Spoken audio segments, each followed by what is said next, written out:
Hi, നമസ്കാരം. നമസ്കാരം. രാവിലെ അമ്പലത്തിൽ വരെ പോവാണ്. ഇന്ന് അഭിരാമിയുടെ കൂടെ വന്നിട്ടുണ്ട്. നമ്മൾ ഇടയ്ക്കിടയ്ക്ക് അമ്പലത്തിൽ പോത്തില്ലേ? അപ്പൊ ഈ പ്രപഞ്ചം മുഴുവൻ നിറഞ്ഞിരിക്കുന്ന ഈ ദൈവം അമ്പലത്തിൽ മാത്രമാണോ ഉള്ളത്? ഇത് അഭിരാമിക്ക് മാത്രമല്ല, ഇന്നത്തെ തലമുറയ്ക്കുള്ള ചോദ്യമാണ്. എന്തിനാണ് അമ്പലത്തിൽ പോകുന്നത്? പ്രപഞ്ചം മുഴുവൻ ദൈവം നിറഞ്ഞിരിക്കും, പിന്നെ എന്തിനാണ് അമ്പലത്തിൽ പോകേണ്ട കാര്യം എന്താണെന്ന് പലരും ചോദിക്കാറുണ്ട്. നമ്മള് ഈ ചൂടുള്ള സമയത്ത് ഈ ഭൂമി മുഴുവൻ വായു നിറഞ്ഞിരുന്നാലും ഫാനിന്റെ ചൂട്ടിൽ പോയി ഇരിക്കാറില്ലേ, അല്ലേ? എന്തിനാണ് നമ്മള് ഭൂമിയിൽ നടന്നാൽ നമ്മുടെ ചൂട് മാറില്ല.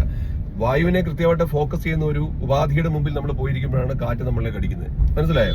അതുപോലെയാണ് ക്ഷേത്രങ്ങളുടെ ഘടന തന്നെ മനുഷ്യ ശരീരവുമായിട്ട് സാമ്യമുള്ളതാണ്. മനുഷ്യ ശരീരത്തിന്റെ ഘടനയിലാണ് ക്ഷേത്രങ്ങൾ നിർമ്മിച്ചിരിക്കുന്നത്.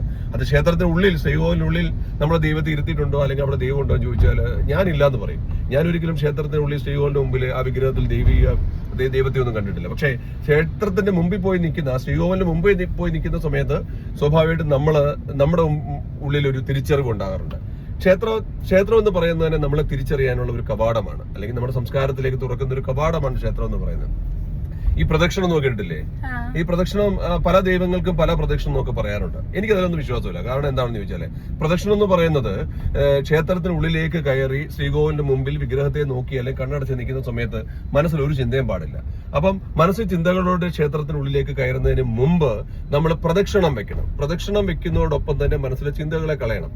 ഒരു വ്യക്തിക്ക് പ്രദക്ഷിണം വെക്കാതെ തന്നെ ക്ഷേത്രത്തിന് മുമ്പിലെത്തി ഉള്ളിലേക്ക് ഏകാഗ്രമായിട്ട് കയറാൻ പറ്റുമെങ്കിൽ പ്രദക്ഷിണം വെക്കാതെ കയറാം. അല്ല, ഒരു പ്രദക്ഷിണം വെച്ചാൽ നമ്മൾ അമ്പലത്തിന് ചുറ്റും നടക്കുന്ന സമയത്ത് മനസ്സിലുള്ള ഓരോ ചിന്തകളെയും എടുത്തു കളഞ്ഞ് വീണ്ടും ആ ഫ്രണ്ടിൽ വാതിൽ കവാടത്തിന് മുമ്പിൽ വന്ന് നമുക്ക് അകത്തേക്ക് കയറുന്ന സമയത്ത് നമ്മളെ ചിന്തകളില്ലെങ്കിൽ ഒറ്റ പ്രദക്ഷിണം കൊണ്ട് കയറാം. അല്ല, 100,000 പ്രദക്ഷിണം വെച്ചാലും നമ്മളെ മനസ്സിലെ ചിന്തകളെ മാറ്റാൻ പറ്റുന്നില്ലെങ്കിൽ ക്ഷേത്രത്തിനുള്ളിൽ കടക്കരുതെന്ന് ഞാൻ പറയും. അപ്പൊ പ്രദക്ഷിണം എപ്പോഴും നമ്മളെ മനസ്സിനെ ഏകാഗ്രമാക്കി ഉള്ളിലേക്ക് കയറുകയാണ്. ഉള്ളിലേക്ക് കയറി ശ്രീകോവിലിന്റെ മുമ്പിൽ നിൽക്കുന്ന സമയത്ത് നമ്മൾ ആ വിഗ്രഹത്തെ നോക്കി കണ്ണുകൾ അടച്ചാണ് പ്രാർത്ഥിക്കുന്നത്. ആ കണ്ണുകൾ അടയ്ക്കുക എന്ന് പറയുന്നത് നമ്മുടെ ഉള്ളിലേക്ക് നമ്മൾ നോക്കാൻ വേണ്ടിയാണ്.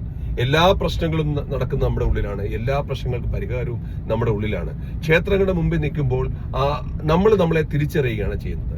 ആദ്യം നമ്മുടെ ഈ പുറമേയുള്ള ചിന്തകളെ മാറ്റി നമ്മളെ ക്ഷേത്രത്തിനുള്ളിലേക്ക് പ്രദക്ഷിണം കഴിഞ്ഞ് കടക്കുന്ന സമയത്ത് മനസ്സ് പൂർണ്ണ ഏകാഗ്രമായിരിക്കും. ഏകാഗ്രമായ മനസ്സിൽ മാത്രമേ പ്രശ്ന പരിഹാരം ഉണ്ടാവൂ. അല്ലാതെ നമ്മുടെ പ്രശ്നങ്ങൾ ക്ഷേത്രത്തിൽ ചെന്നിട്ട് ആ വിഗ്രഹത്തോട് പറഞ്ഞ് വിഗ്രഹം കേൾക്കുമെന്ന് എനിക്ക് തോന്നുന്നില്ല. കേൾക്കേണ്ടത് നമ്മൾ തന്നെയാണ്. നമ്മുടെ വേദനകൾ നമ്മുടെ മാത്രമാണ്. എനിക്ക് കൈ മുറിഞ്ഞാൽ വേദന എനിക്കാണെങ്കിൽ തീർച്ചയായിട്ടും എന്റെ പ്രശ്നങ്ങളുടെ പരിഹാരവും കാണേണ്ടത് ഞാൻ തന്നെയാണ്. അപ്പൊ ക്ഷേത്രങ്ങൾ അതിനുവേണ്ടിയാണ്. പിന്നെ ഈ ഞങ്ങളിങ്ങനെ ക്ഷേത്രത്തിൽ യാത്ര ചെയ്യുന്ന സമയത്ത് ഇപ്പൊ തിരുവല്ലയിലുള്ള ശ്രീവല്ലഭ ക്ഷേത്രത്തിലാണ് പോകാറുള്ളത് പലപ്പോഴും. അപ്പൊ ഈ ക്ഷേത്രത്തിന്റെ പ്രത്യേകത എന്ന് പറയുന്നത് നമ്മൾ അവിടെ പോയി നിൽക്കും ഭയങ്കര ഈ പറഞ്ഞ ഒരു സ്വയം തിരിച്ചറിയലിനുള്ള ഒരു സംഭവം ഉണ്ടാവും. മാത്രമല്ല, മനസ്സിനെ ഒന്ന് റിഫ്രഷ്ഡ് ആക്കിയിട്ട് ഇറങ്ങി കഴിയുമ്പോൾ അവിടെ ഒരു ചെറിയൊരു കടയുണ്ട്, വസുദേവ് എന്ന് പറഞ്ഞ കടയുണ്ട്. ആ കടയിൽ കയറിയിട്ട് നമ്മൾ നല്ല ചൂട് ദോശ അല്ലെങ്കിൽ ഇഡലിയും വടയും ചായയും ഒക്കെ കഴിച്ചു കഴിയുമ്പോൾ നമ്മുടെ ശരീരത്തിന് വല്ലാത്തൊരു ഉണർവാണ്. വളരെ ഫ്രഷായ ഓർഗാനിക്കായ ഉണ്ടാക്കുന്ന ഇതാണ്. അഭിരാമി കൂടെ വരുന്നതിന്റെ ഒരു ഉദ്ദേശം അതുകൂടാണ്, അല്ലേ ബി? നല്ല ടേസ്റ്റ് ആണ്. അപ്പൊ എന്തായാലും അതാണ് ക്ഷേത്രത്തെ കുറിച്ചുള്ള എന്റെ സങ്കല്പം എന്ന് പറയുന്നത്. അത് എന്റെ ജീവിതത്തിൽ അത് ഒരുപാട് മാറ്റങ്ങൾ ഉണ്ടാക്കിയിട്ടുണ്ട്. അപ്പൊ ഇന്ന് പോകുന്നതും നമ്മുടെ മനസ്സ് എവിടെയെങ്കിലും ഒന്ന് താളം തെറ്റുന്ന സമയത്ത് നമ്മളെ തിരിച്ചു പിടിക്കാൻ വേണ്ടിയാണ് ഞാൻ ക്ഷേത്രത്തിൽ ഇന്ന് പോകുന്നത്. അപ്പൊ എല്ലാവർക്കും നല്ലത് വരട്ടെ.